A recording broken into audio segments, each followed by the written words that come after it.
Tenakoto. In this final video for the week, we're going to be looking at Google's PageRank algorithm and how and why it throws up issues relating to inequality. Earlier this week, Pansy introduced us to PageRank as an algorithm that Google uses to produce rankings for their search engine. PageRank's a link analysis algorithm. It works by assigning a numerical weighting to each web page based upon counting the number and quality of links going to it. The underlying assumption is that more important websites will receive more links from other websites, particularly other websites that are considered important.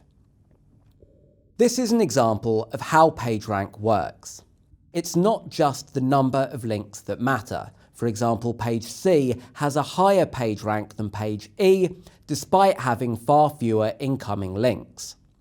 This is because the one link to page C comes from an important page, so it's ranked higher. When PageRank was introduced in 1998, its authors Lawrence Page and Sergey Brin described it as a method for rating web pages objectively and mechanically, effectively measuring the human interest and attention devoted to them. PageRank was originally designed to provide a universal, objective ranking system, but that's not how it actually functioned. Because PageRank measured pre-existing web pages and links, its supposedly objective rankings of importance were heavily skewed towards older web pages, as these had been around for longer and accumulated more links. As we've discussed earlier on the course, the geographical spread of the internet over time was highly unequal, with the United States and Western Europe being the main centres of the early web. Consequently, PageRank tended to present pages from those places as being disproportionately important in its rankings. Far from being objective and ideologically neutral, PageRank reinforced existing hierarchies surrounding material wealth and access to technology. Subsequently, Google abandoned the idea that PageRank could be a universal system that gave everyone the same results. Instead, they embraced the ideas of personalization and relevance, that different people in different places would want to see different results that would be relevant to their situation and their interests. This involves Google collecting data about users, either because they're logged into a Google account or by using a cookie that's located in their web browser in combination with other data like their IP address. That data is then used to filter the results they receive. This process of algorithmic filtering and personalization is itself far from uncontroversial.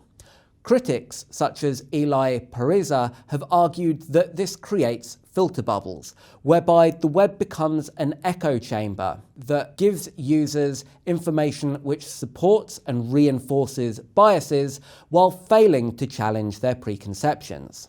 However, while filter bubbles are more of an issue with certain social media platforms, Google's search rankings are less heavily impacted by personalization. For example, American social media scholar Safia Noble was shocked that despite her search history being filled with black feminist texts, when she Googled black girls, many of the results she received were for pornography. These results certainly weren't personalised, and neither were they objectively correct. They may reflect what a lot of people have linked to or searched for, but it's a hugely problematic way of representing people who've historically been the subject of racist, sexist, and economic oppression and discrimination.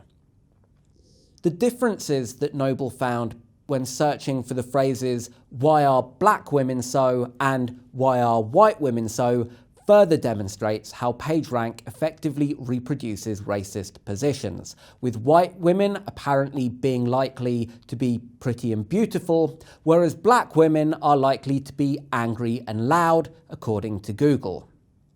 There have been similar controversies surrounding the term Jew, with Google presenting anti-Semitic Holocaust denial sites on the first page of search results.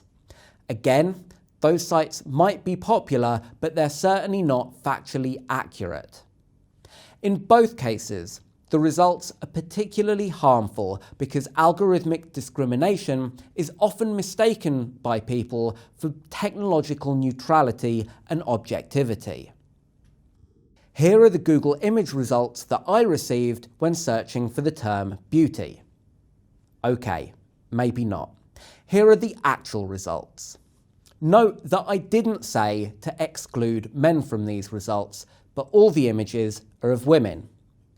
Also, given that my IP address says that I'm in New Zealand, the ethnicity of some groups is overrepresented and other groups are underrepresented, particularly Maori women. Equating beauty with white women is another example of how PageRank's results are far from being objective truths about the world.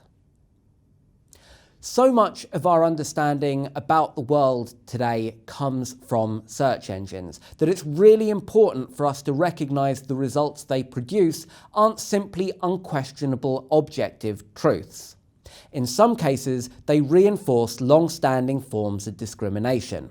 Indeed, by looking for patterns in datasets produced by societies that have historically been racist and sexist, it's unsurprising that results sometimes reflect this.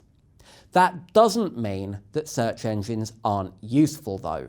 It's precisely because they are so useful that it's important that we understand their issues and limitations.